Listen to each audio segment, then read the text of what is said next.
इसका डिले खत्म करो।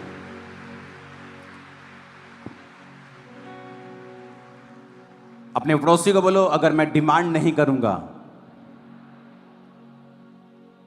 तो सप्लाई कभी नहीं आएगी। आप जानते, बड़ी कंपनी को जब आप ऑर्डर देते हैं कि मुझे इस हॉल के लिए 10,000 1,000 पंखे चाहिए, वो कभी भी आपकी डिमांड को सीरियसली नहीं लेती है जब तक आप उसे एक चेक नहीं भेजते कि ये लीजिए 5 लाख का चेक, मुझे आपका पंखा पसंद है, आपका कूलर पसंद है, तो मुझे आपके कूलर चाहिए 1,000। जब वो पैसा देखती है तो आपकी डिमांड के प्रति सीरियस हो जाती है। आप डिमांड करते हैं कि प्रभु मुझे अभिषेक चाहिए, लेकिन कर्म आपका 0 है। जब आप परमेश्वर से डिमांड करें कि मुझे अभिषेक चाहिए, तो कर्म आपका ये होना चाहिए कि अभिषेक से भरने वाली जो मीटिंग्स है थर्सडे, आप यहां होने चाहिए सब लोग। ये आपका चेक है। आपकी रेगुलर फास्टिंग होनी चाहिए, आपकी रोज प्रार्थना का जीवन अच्छा होना चाहिए। सोशल मीडिया, फोन, टीवी, फालतू की जो चीजें हैं उनसे जितना हो सकता है उतना दूर रहिए। ये आपका चेक होगा, क्योंकि अकेली डिमांड बिना चेक के कंपनी को सीरियस नहीं करती। कंपनी को बहुत सारी डिमांड्स फेक भी आती हैं।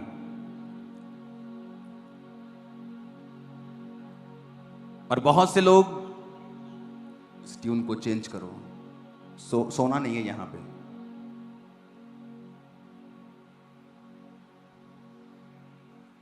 कंपनी तभी सीरियस है जब आपकी डिमांड जाएगी। अपने हाथों को उठाओ, बोलो मैं आज से सीरियस हूं परमेश्वर के अभिषेक के लिए।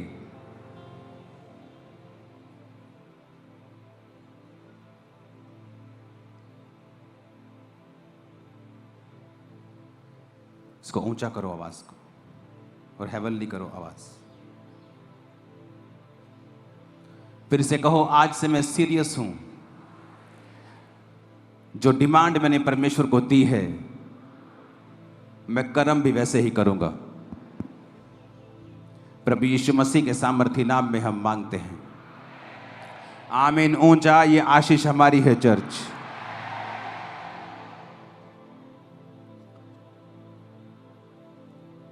अपने पड़ोसी को फिर से कहो, कर्म करना है, खाली मांगना नहीं है। फिर से कहो अपने पड़ोसी को, कर्म करना है। फिर से बोलो अपने पड़ोसी को, कर्म करना है, सिर्फ मुंह से मांगना नहीं है।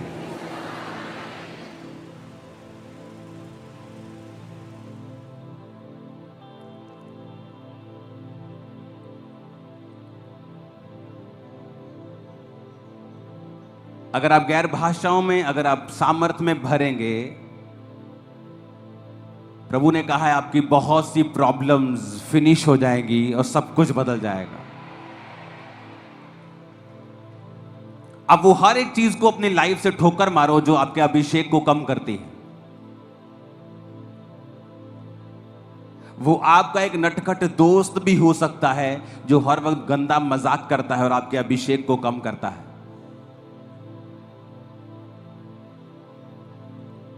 2005 में एक्स्ट्रा रोजे रखते थे, ओवर फास्टिंग, 40 फास्टिंग में लगे ही रहते थे हम। एक 40 खत्म, दूसरा, तीसरा, चौथा। लेकिन कई बार परमेश्वर की प्रेजेंस में जब हम जाते थे तो खाली महसूस करते थे।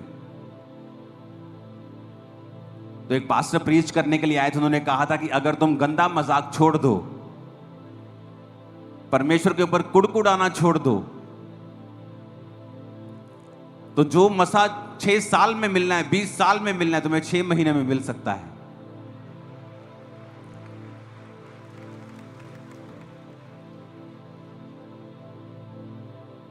क्योंकि जब 2 घंटे की प्रार्थना हम करते थे रोज रात को 7 से 9, जब प्रार्थना खत्म हो जाती थी तो सब ग्रुप बना के बैठ जाते थे, और लड़के लोग जो थे वो गंदा मजाक हम आपस में करते थे, फालतू की, कभी इधर की बात, कभी उधर की बात। तो उससे हमें ये मालूम नहीं था कि हमारा मसा कम होता है, लीक होता है मसा, कि हम भर तो रहे हैं 2 घंटे अपने आप को, लेकिन उसके बाद अपने मसे को हमने लीक कर दिया, खत्म कर दिया। हम कमाई कर तो रहे हैं, लेकिन शेद वाली थैली में अपनी कमाई को डाल रहे हैं, जो ऊपर से कमा के डालते हैं नीचे से निकल जा रही है। और जब अपने आप को हम समझते गए, वचन को समझते गए, वचन को अपने जीवन में लागू करते गए, और यह भी नहीं था कि हमारे पास कोई ऐसा पास्टर था जो हमें वचन इतना डीप समझाता, समझाने वाला भी इतना कोई नहीं था। 2-4 वचन होते थे, उसी से वो प्रचार करते थे, बस हमें खुद सीखना पड़ता था, इंटरनेट से बाइबल को पढ़ के, पवित्र आत्मा हमें सिखाए, इस तरह से चलना पड़ता था। हालेलुया। अगर आपको पवित्र आत्मा से भरना है, आपको उन चीजों से अलग होना होगा जो फालतू की हैं, जो आपके मसे को कम करती हैं। आपकी पड़ोसन बड़ी अच्छी हो सकती है, लेकिन जब वो आपके साथ बैठती है, चुगलियां करती है, नेगेटिव बातें करती है, संसारिक बातें करती है, जब वो आपसे उठ के वापस जाती है, आप महसूस करते हैं कि आपके अंदर से वो कुछ छीन कर ले गई, खाली कर दिया आपको। क्योंकि शैतान भी खुद अभिषिक्त था, और जो अभिषिक्त होता है उसे मालूम होता है अभिषेक क्या कर सकता है। इसलिए शैतान किसी व्यक्ति की खिलाफत नहीं करता, यानी वो पास्टर्स की भी खिलाफत नहीं करता अगर वो मसे में ना हो तो, क्योंकि एक्चुअल में जो बदलाव है वो मसे के कारण होता है। एक जगह जीसस का प्रचार चल रहा था, तो जब पौलुस आया तो उसने कहा, तुमने यीशु मसीह के बारे में सुना? कहते हाँ हमने सुना। कहते पवित्र आत्मा पाया? कहते नहीं पाया। क्यों? क्योंकि जिसने प्रचार किया वो खुद पवित्र आत्मा से खाली था। वो ना तो हील कर सकता है, ना तो वो फिल कर सकता है, भर सकता है, सिर्फ प्रभु के बारे में बता सकता है। और विरोध उनका होता है जो फिल कर सकते हैं, जो बता सकते हैं और हील कर सकते हैं, क्योंकि शैतान भी अभिषिक्त था, और जब वो गिरा प्रभु ने उससे अभिषेक नहीं छीना, वो आज भी अभिषिक्त है। इसलिए आज भी जब संसारिक और शैतानी गाने लगाए जाते हैं, आज भी मसा उतरता, लोगों का डांस करने का दिल करता है, क्योंकि वो अभिषेक है जो शैतान को दिया गया है। तो शैतान को पता है कि एक अभिषेक क्या कर सकता है, इसलिए वचन में लिखा अभिषेक के कारण तेरा जुआ नाश कर दिया जाएगा। तो वो ट्राई करता है अभिषिक्त लोग उठे ना, अगर उठे तो उनका विरोध किया जाए, उन पे अटैक किया जाए, क्योंकि उसे मालूम है कि अभिषेक के कारण जुए नाश होंगे, अभिषेक के कारण लोगों की जिंदगियां बदलेगी, चंगियाई आएगी, बरकत आएगी, छुटकारा आएगा, बदलाव आएगा, दिमाग बदलेगा, सोच बदलेगी अभिषेक के कारण। इसीलिए वो उन लोगों का विरोध करता है जिनके ऊपर अभिषेक है, और उन लोगों का कोई विरोध नहीं होता जो अभिषेक से खाली हैं, क्योंकि शैतान को उनसे कोई मतलब नहीं, वो यूजलेस लोग हैं। अगर आपका विरोध नहीं हो रहा तो इसका मतलब शैतान को आपसे कोई दिक्कत नहीं। आप किंगडम के लिए, शैतान के राज्य के लिए कोई थ्रेट नहीं है, आप उसके लिए कोई थ्रेट नहीं है।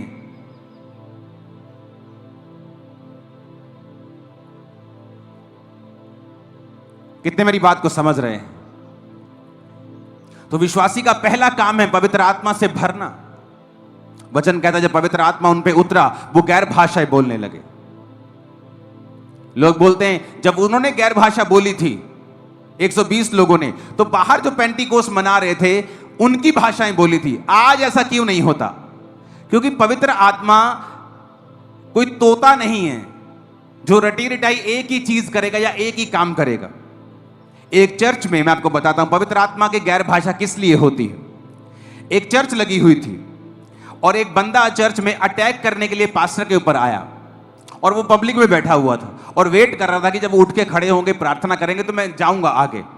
तो पास्टर ने कहा उठ जाओ, खड़े होकर प्रार्थना करेंगे। वो सब खड़े होकर प्रार्थना करने लगे, और जब खड़े होकर प्रार्थना करने लगे एक औरत के ऊपर पवित्र आत्मा उतरा और वो गैर भाषा बोलने लगी। और वो जो आतंकवादी था वो हिंदी समझता था, लेकिन था वो यहां का नहीं, वो दूर किसी और देश का था और उसकी अपनी एक भाषा थी। और जब वो औरत पर गैर भाषा उतरी, वो गैर भाषा में उसकी भाषा में बोलने लगी, ये आदमी जो फलाना फलानी शर्ट डाल के चर्च में आया है, ये पास्टर को मारने के लिए आया है, इसे पकड़ लिया जाए। वो डर गया, कहता इन्नू कि मैं पता लग गया यार मैं इथे आया। वो इतना डर गया, कि उसने अपना जो विचार था मारने का वो छोड़ दिया। और बाद में मालूम हुआ जब उस औरत को बुलाया गया, वो उसने अपनी गवाही दी कि मैं ऐसे ऐसे पास्टर को मारने के लिए आया था, और उस औरत को बुलाया गया। उस औरत को पूछा कि तेरे को ये भाषा आती है इसकी? कहती नहीं, मेरे को इसकी भाषा नहीं आती। कहता तेरे को मेरी भाषा नहीं आती, तुम मेरे को कैसे बोल रही थी फिर कि ये बुलाना हरा बंदा आया, इसका नाम ये मारने के लिए आया पास्टर को, ये इसके जेब में ये, तू कैसे बोल रही थी? कहती मेरे को नहीं पता, मेरे को पवित्र आत्मा की गैर भाषा उतरी और मैं बोलने लग गई। तो पवित्र आत्मा वचन कहता है, जब आप पहला कुरिन्थियों 14 उसकी 2 आयत में पढ़ते हैं, जो अन्य भाषा में बातें करता है वह मनुष्यों से नहीं परंतु परमेश्वर से बातें करता है, क्योंकि उसकी कोई नहीं समझता, क्योंकि वो भेद की बातें आत्मा में होकर बोलता है। पहली ये लाइन। दूसरी लाइन हम पढ़ेंगे 22 आयत को। इसलिए अन्य भाषाएं विश्वासियों के लिए नहीं परंतु अविश्वासियों के लिए चिन्ह है। अविश्वासियों के लिए चिन्ह है। हालेलुया। तो बाइबल कहती है पहली भाषा, गैर भाषा जो होती है कई प्रकार की हैं। जैसे एक भाषा आप बोलते हैं जिस तरह पेंटिकोस्ट के दिन बोली गई थी, और वो कह रहे थे कि ये कैसे मेरी भाषा बोल रहे, अरे हिंदी बोल रहे और पंजाबी बोल रहे और भोजपुरी बोल रहे। जब पास जाकर देखा ना तो वो भोजपुरी है, ना वो हिंदी है, ना वो पंजाबी है। कहते पवित्र आत्मा ने गैर भाषा बोलने की ताकत दी और वो अपनी उनकी भाषा में प्रचार कर रहे थे, जबकि उनको उनकी भाषा नहीं आती थी। लेकिन हर बार पवित्र आत्मा ऐसे नहीं करता है। कई बार एक बंदा रात को उठ के बैठता है, बेचैन होता है, कहता मेरे को बेचैनी क्यों है, ना मैंने पाप किया, ना मैं कोई प्रॉब्लम है। वो गैर भाषा में प्रार्थना करता है। फोन व्हाट्सएप नहीं होते थे तब, और थोड़े दिन बाद उसका सगा भाई मिलता है और बोलता है कि फलानी रात को मेरे को हार्ट अटैक टाइप एक चीज हो गई थी, मैं मर गया था। कहता उसी रात को पवित्र आत्मा ने मुझे उठाकर गैर भाषा में प्रार्थना करने के लिए कहा था। कहता पर पता नहीं क्या मिरेकल हुआ, 3 घंटे बाद मैं जी उठा, मेरे को जान आ गई मेरे को। कहता 3 घंटे मैंने प्रार्थना की थी गैर भाषा में, और 3 घंटे के बाद मेरे मन में शांति आ गई और मुझे लगा अब मुझे सो जाना चाहिए। तो उसको तो नहीं मालूम कि मैं किसके लिए प्रार्थना कर रहा हूं। जिस तरह वचन कहता है जो गैर भाषा में बातें करता है वो प्रभु से बात करता है, भेद की बातें आत्मा में होके बोलता है। ये वो गैर भाषा है कि आप नहीं जानते। अब गैर भाषा हो सकता है किसी पास्टर के लिए प्रार्थना कर रहे हो जो ग्रीस में बैठा है, जो इराक में बैठा है, उस पर अटैक होने वाला है, कोई उसके लिए प्रेयर नहीं कर रहा, लेकिन गैर भाषा में पवित्र आत्मा आपके मुंह से उस व्यक्ति के लिए प्रार्थना करवा रहा है। तो गैर भाषा जब आप बोलते हैं तो जरूरी नहीं आप किसी की भाषा ही बोल रहे होंगे। हो सकता है आप किसी के लिए प्रार्थना कर रहे हो, आप किसी देश के लिए प्रार्थना कर रहे हो, आप अपने परिवार के लिए जिस प्रार्थना को आप नहीं जानते कि मुझे यह विषय पे भी प्रार्थना करनी है।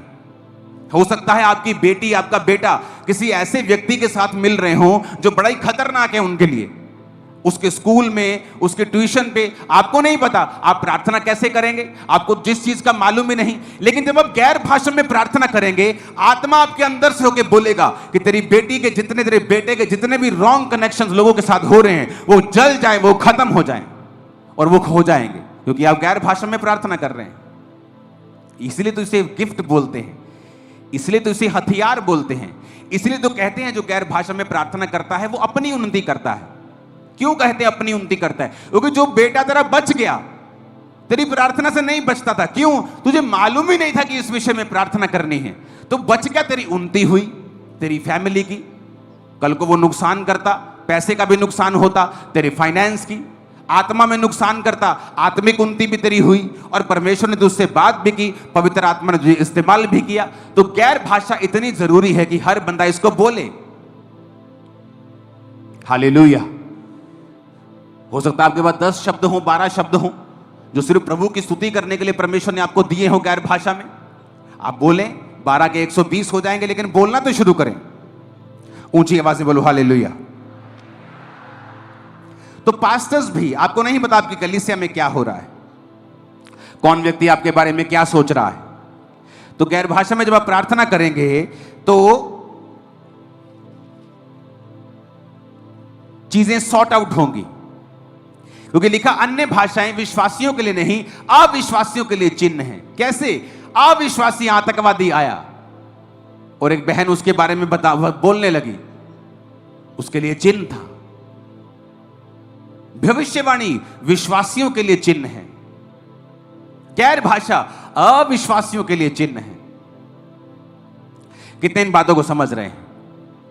तो इन बातों को आपने समझना है, गैर भाषा की ताकत को, गैर भाषा के इंपॉर्टेंस को, क्यों जरूरी है बोलना, उसे आपको समझना है। आमीन। पवित्र आत्मा से भरने के लिए आपको एक और काम करना होता है। आपका कॉन्शियस, होली स्पिरिट कॉन्शियस होना चाहिए। आपका विवेक जो है, विवेक जिससे भी ऊपर शब्द है ये, मैं आपको प्रैक्टिकल बताता हूं। ये मेरी कलीसिया नहीं थी जहां मैं जाता था, ये एक अलग कलीसिया थी, लेकिन कभी कभी मेरी कलीसिया के लोग वहां मुझे ले जाया करते थे।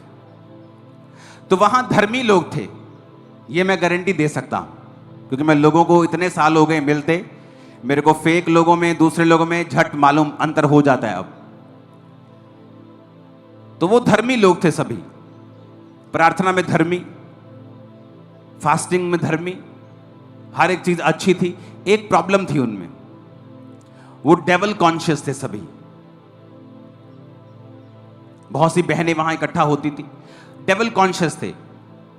ओए शैतान उत्थे खड़ाई, ओए तेरे पीछे शैतान देखा मैं, ओए तेरे उत्थे शैतान खड़ाई, ओए तेरे उत्थे शैतान खड़ा, मैंने वहां शैतान देखा, मैंने वहां शैतान। डेवल कॉन्शियस, फलानी चीज में शैतान है, फलानी कोल्ड ड्रिंक में शैतान है, फलाने बर्गर में शैतान है, फलाने न्यूडल में शैतान है। ये अच्छे लोग होते हैं, पर डेवल कॉन्शियस, हर चीज में डेवल को ढूंढना। मेरे को कलीसिया बताओ, परमाणु बम जिससे लाखों लोग मर सकते हैं, प्रभु ने बताया कि शैतान ने बनाया? बोलो, सुना नहीं? बोला है शैतान ने, किसने? शैतान ने बनाया। हाथ खड़ा करो। अब कोई नहीं हाथ खड़ा करा, पता कि कुछ लोचा होगा बीच। मैं आपको बताता हूं, ना तो ये प्रभु ने बनाया है और ना ही शैतान ने बनाया है। तो किसने बनाया? तो मैं आपको पीछे ले चलता हूं, उत्पत्ति की पुस्तक में ले चलता हूं। ये वचन आपको निकालना पड़ेगा इमीडिएटली, मैंने आपको शायद ना दिया हो। तो इस वचन को मैं आपको पीछे ले चलता हूं, ओके, और आपको बताता हूं कि क्या हुआ था। तो जब हम उत्पत्ति 3 को पढ़ते हैं, तो उसमें लिखा है 2 आयत में, स्त्री ने सांप से कहा, इस वाटिका के वृक्षों के फलों को हम खा सकते हैं, लेकिन जो बीच में एक वृक्ष है, प्रभु ने कहा है ना तो उसको खाना ना छूना, नहीं तो मर जाओगे। सांप ने औरत से कहा, तुम निश्चय ना मरोगे, प्रभु जानता है जिस दिन तुम उसका फल खाओगे उस दिन तुम्हारी आंखें खुल जाएंगी, तुम भले बुरे का ज्ञान पाकर प्रभु के तुल्य हो जाओगे। कहता तुम ये फल जब खाओगे तुम्हारी आंखें खुल जाएंगी भले और बुरे के लिए। तो कहता मनुष्य को ताकत मिल जाएगी, उसकी आंखें भले के लिए भी खुल जाएंगी, बुरे के लिए भी खुल जाएंगी। कहता तू परमेश्वर के समान हो जाएगा। शैतान कभी भी ऐसा झूठ नहीं बोलता कि आपको लगे चले क्या बकवास कर रहा है तू।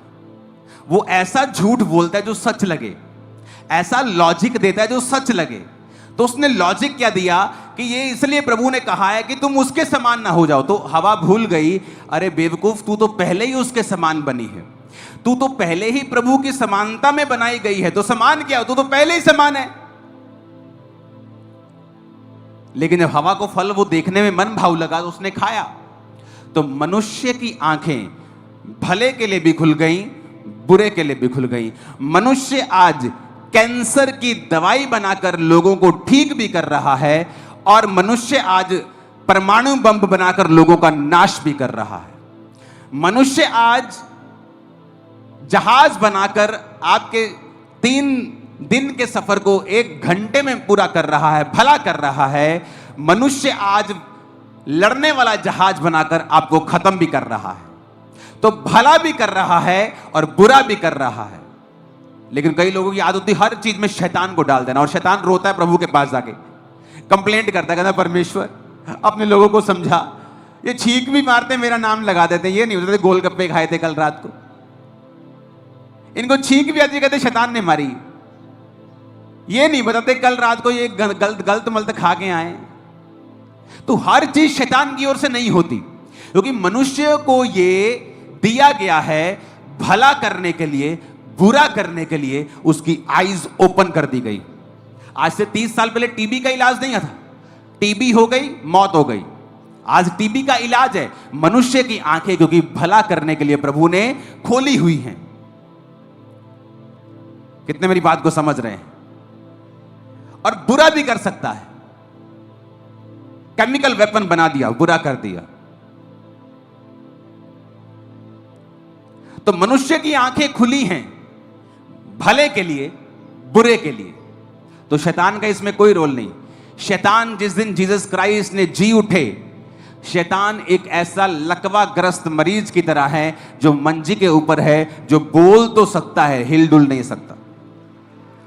अगर आपने उसे पावर देनी है कि वहां भी शैतान है, उत्थे भी खड़ा, तेरे पीछे भी खड़ा, तेरे आगे भी खड़ा, वो तो आपकी मर्जी है। आप जितनी उसे पावर देंगे उतना वो काम करेगा, जितना आप नुकरे लगा के रखेंगे वो उतना नुकरे लग के रहेगा। आपकी चाहे 1 घंटा प्रार्थना भी है, शैतान तब भी आप पर फतह नहीं पा सकता। मैं आपको बता रहा हूं। तो ये बात हमें समझनी है कि वचन में क्या लिखा है। और जब हम वचन के जानकार होंगे, पास्टर्स जब आया करेंगे थर्सडे के दिन, आज के दिन, तो उन्हें इसी तरह से हम डीप वचन शेयर करेंगे, ताकि उनकी सेवकाइयों में जो डेवल कॉन्शियस लोग हैं वो फ्री हों और स्पिरिट कॉन्शियस हों। शैतान का मतलब है हर जगह मौजूद, कि यहोवा का मतलब है हर जगह मौजूद। आपको एक और बात बताता हूं, शैतान हर टाइम हर जगह मौजूद नहीं रह सकता। बाइबल कहती है, वचन कहता है, जब एक दुष्ट आत्मा एक व्यक्ति से निकाल दी जाती है और जब वो बाहर विश्राम नहीं पाती, तो वो बार बार आती है और कहती है मैं इस घर में वापस आ जाऊं। यानी दुष्ट आत्मा कभी भी वहां 24 घंटे नहीं रहता, वो विजिट करता है। He is a visitor. पर प्रभु विजिट नहीं करता, वो कहता है मेरे नाम का मतलब है यहोवा हर जगह मौजूद।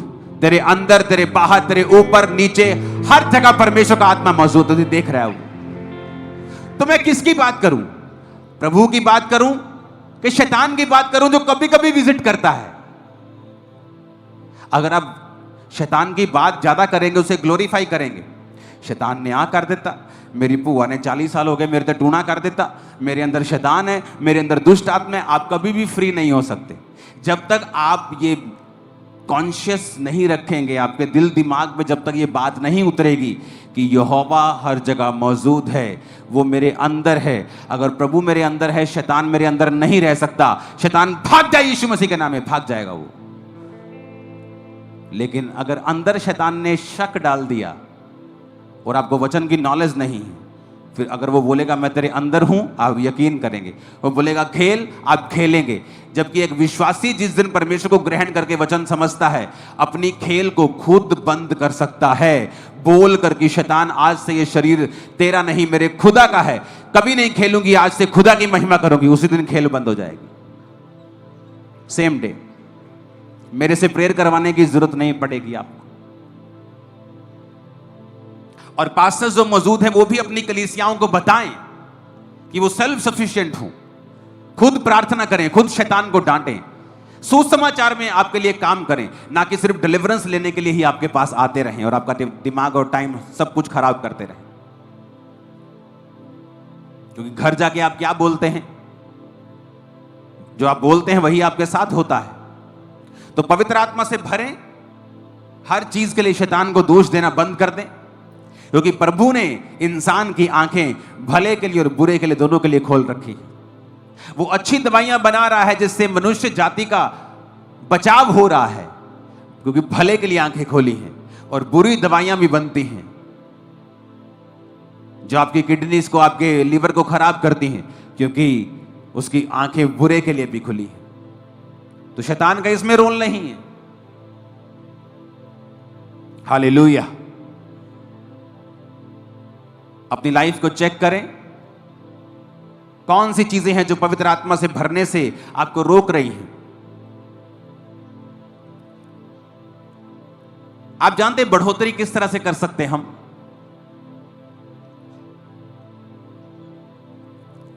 एक हाथी जंगल में जा रहा है, मान लो मदमस्त हाथी, मजेदार, और उसने चीते को देख लिया। वो चीता भागे 100 की स्पीड पे, और हाथी कह रहा है यार बड़ी बेइज्जती है यार, मैं तेज नहीं भाग सकता, मुझे भी भागना है। और हाथी रोज प्रैक्टिस कर रहा है भागने की, दे दूध तेरे दी चीते की जैसे। हाथी दुखी हो जाएगा कुछ ही दिनों में, उसके जोड़ दुखने लगेंगे, भार कम हो जाएगा, ताकत कम हो जाएगी, क्योंकि हाथी को देखना है अगर चीता भाग सकता है तो तू अपनी सूंड से पेड़ गिरा सकता है, चीता पेड़ को हिला भी नहीं सकता। तेरा गिफ्ट अलग है, चीते का गिफ्ट अलग है। आज जब एक पास्टर को लोग भविष्यवाणी करता देखते हैं, अब खुद अगर वरदान नहीं है तो वो क्या करते हैं कि ये व्यक्ति कहीं इसको लोग ज्यादा ना मानने लग जाएं, मुझे भी भविष्यवाणी करनी। Almost all the prophecies, 90% prophecies wrong हो रही हैं। इससे आपकी वैल्यू बढ़ नहीं रही बल्कि कम हो रही है। पास्टर्स को क्या चाहिए? इस दुनिया में जिस चर्च की सबसे ज्यादा ब्रांचेस हैं, मान लीजिए वो पास्टर यहां बैठा है और वो अभी कहे वॉलंटियर को, मेरा बेटा बताओ जरा कितनी ब्रांचेस हैं। वो अपनी टीम को कॉल करेगा, वॉलंटियर अंदर डिपार्टमेंट में, अच्छा बताना तो कितनी ब्रांचेस हो गई हैं? अच्छा 16,725। फोन रख दिया, उसने बैक कॉल की वॉलंटियर को, 16,725। वो आगे बता रहा है 16,000। जितनी देर में ये बात होगी ना 16,725, उसकी ब्रांचेस 16,800 हो जाएंगी इतनी देर में। इतनी तेजी से बढ़ रहा है वो चर्च। कारण बताता हूं, कारण क्या? वो पास्टर भविष्यद्वक्ता नहीं है, वो पास्टर हीलिंग भी नहीं करता इतनी, वो पास्टर सिर्फ प्रचार करता है पुलपिट पे आके, ओनली प्रीचिंग। और क्या करता है साथ में? प्रभु के साथ उसका जो रिलेशनशिप है, वो ग्रुप जो है, वो उसका स्पिरिचुअल सन्स, उनका जो ग्रुप, हर व्यक्ति एक जैसा है, सबका रिलेशनशिप प्रभु के साथ मजबूत है। 5 घंटे प्रार्थना करते रोज। पॉल योंगी जो 5 घंटे प्रार्थना करते थे और प्रभु ने उनको दुनिया की सबसे बड़ी चर्च दे दी थी। वो 10,000 का चर्च बनाते थे, 50,000 लोग होते थे। 50 का बनाते थे, 1 लाख होता था। 1 लाख का बनाते 2 लाख होते थे। क्योंकि वो लोग अपनी कॉलिंग से, ये नहीं कि दूसरा कर रहा है, उसका तो भाई गाल सेब खा के लाल है, तू अपना थप्पड़ मार के लाल थोड़ी कर लेगा अगर लाल नहीं है तेरा तो पास्टर्स इस बात का ध्यान दें, अपनी कॉलिंग पे रहें, भविष्यद्वक्ता बनने की कोशिश ना करें अगर आपके ऊपर वो कॉलिंग नहीं है। बाइबल कहती है सब लोग भविष्यवाणी करें, अच्छी बात है, लेकिन जब आप शुरू करें इस वरदान को तो पब्लिकली इसे यूज ना करें, इतने बड़े प्लेटफॉर्म के ऊपर छोटे में उसे इस्तेमाल करें और फिर देखें वो पूरा हो रहा है, प्रभु आपसे जो बात कर रहा है वो सही है, और उसे धीरे धीरे ऊपर लेके जाएं। अगर किसी को हीलिंग करनी है तो एकदम से मैंने व्हीलचेयर के ऊपर प्रार्थना करनी शुरू नहीं की। चर्च में आप पतरस के, पौलुस की लाइफ को देखो, प्रचार करता था, फिर हीलिंग शुरू हुई, फिर मुर्दे जिंदा होने शुरू हुए। एकदम से मुर्दे जिंदा होने शुरू नहीं हुए। तो जब आप कुछ करते हैं, आप हीलिंग करते हैं, सिर दर्द के लिए प्रार्थना करें, वो लेवल अचीव कर लिया, अगले लेवल के लिए, अगले लेवल के लिए। आप एकदम से नए विश्वासी को बोल देंगे मुर्दा जिंदा कर, जब नहीं होगा उल्टा लोगों का विश्वास कम हो जाएगा। तो पास्टर्स इस बात का ध्यान दें कि आपकी कॉलिंग क्या है। मत देखें दूसरे को वो क्या कर रहा है और लोग उसकी वाहवाही कर रहे हैं, क्योंकि आपके ऊपर अगर ये मसा नहीं है तो कृपया इसमें टांग ना अड़ाएं, क्योंकि ये आपको उल्टा डाउन करता है, अप नहीं करता। कितने मेरी बात को समझ रहे हैं? आपके पास प्रचार करने का वरदान है, करें 5 घंटे प्रार्थना, प्रभु के साथ रोज समय बिताएं और प्रचार करें, आत्मा से भरें, हीलिंग करें, प्रार्थना करें लोगों के लिए। परमेश्वर आपको धीरे धीरे ऊपर लेके जाएगा। लेकिन किसी के साथ, किसी को दिखाने के लिए कि मैं भी कुछ कर रहा हूं, मत करें, क्योंकि उल्टा आपके लिए उल्टा हो रहा है। अगर आप देखें ध्यान से, अपने आप को, अपनी चीजों को ऑब्जर्व करें, लोग क्या कर रहे हैं, क्या कह रहे हैं, आपको मालूम हो जाएगा कि उल्टा आपको डाउन शैतान करता है। जब आप अपने गिफ्ट से ऊपर जाने की कोशिश करते जो पवित्र आत्मा ने आपको दिया ही नहीं। हालेलुया। बहुत से लोगों ने क्या देखा, अच्छा यहां भविष्यवाणियां होती, हमें भी करनी। अब भविष्यवाणियां करने तो जाओ, 5-6 घंटे प्रार्थना करके पवित्रता में जीवन बिताओ, वो नहीं करना। लेकिन भविष्यवाणियां फेसबुक से देख देख भी करनी, और धीरे धीरे वो पाप इतना बड़ा हो गया, इतना बड़ा हो गया, कब वो व्यभिचार में बदल गया, कब वो चोरियों में बदल गया, फाइनेंशियल प्रॉब्लम्स में बदल गया, और कब तुम सेवकाई तबाह करके खत्म हो गए, तुम्हें मालूम भी नहीं पड़ा। कब आए और कब निकल गए। कि शुरली आई, पटाखा बजा, एक बार धमाका हुआ, पता नहीं अब शुरली कहां है। मत करो ऐसा। मैं कब से वार्निंग देता आ रहा हूं आपको, सालों से, मत करो ऐसा। अगर आपको टिके रहना है, चमकते रहना है, आपको राइट वे में चलना होगा, ताकि परमेश्वर आपको बरकत दे। हालेलुया। अपने पुलपिट को आप यूज मत करें दूसरी सेवकाइयों पे अटैक करने के लिए। लोग विश्वासियों को खड़ा कर देते हैं बहाने से दूसरी सेवकाइयों की गवाही देने के लिए, क्योंकि जो ये काम कर रहा है उसकी अपनी सेवकाई पे इतने अटैक होंगे, वो उसे संभाल नहीं पाएगा। क्योंकि परमेश्वर का आत्मा कहता है जो तू दूसरों के साथ करेगा मैं तेरे साथ करूंगा, जो दूसरों के जीवन में बोएगा मैं तेरे साथ करूंगा, वैसे ही तू काटेगा अपने लाइफ में भी। तो हमें यह देखना है, अपने काम से काम रखें। खुद देखें, प्रार्थना की है इतने घंटे के नहीं की, पवित्रता ही ओके है, बाइबल रीडिंग ओके है, फास्टिंग चल रही है, हाँ ठीक है, तब परमेश्वर से पूछें आपको क्या करना है।